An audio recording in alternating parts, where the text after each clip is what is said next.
pensées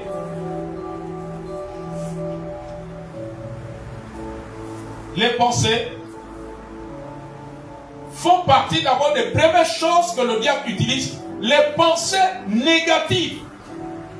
Dans les pensées négatives, je les ai énumérées: les pensées de peur, les pensées de confusion, les pensées de doute sur toi-même, des doutes sur la parole de Dieu, des doutes sur les prophéties que Dieu t'a données, des doutes sur les songes, les visions que Dieu t'a données, les pensées de crainte, les pensées où tu ne vois que la mort, les pensées où tu ne vois que tu vas être malade, les pensées où tu penses que tu as une maladie incurable, les pensées d'échec. Amen. Amen. Toutes pensées qui sont négatives.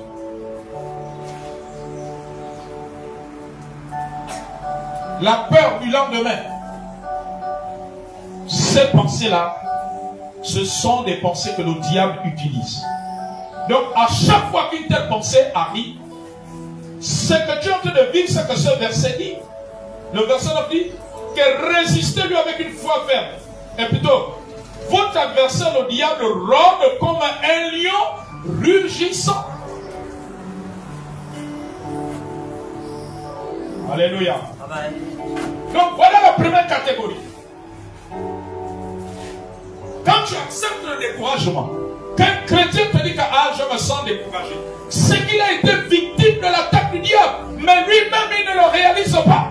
Et c'est ce que je disais tout à l'heure. Le diable a trompé les chrétiens en leur faisant croire que le seul moment qu'il les attaque, c'est quand ils font les cauchemars, c'est quand ils font des mauvais rêves.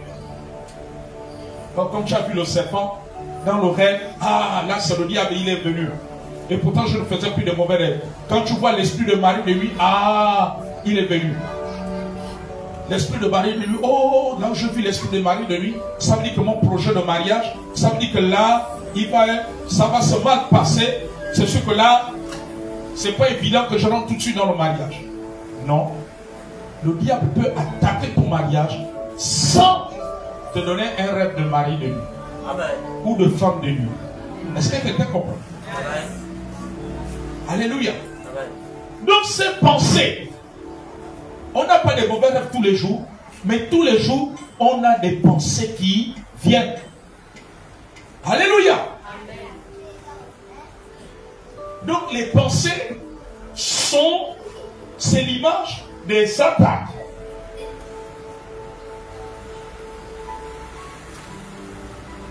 Le chrétien qui te dit qu'il est découragé de prier, il est découragé d'aller à l'église. Alléluia. Il est déjà victime d'attaque. Amen.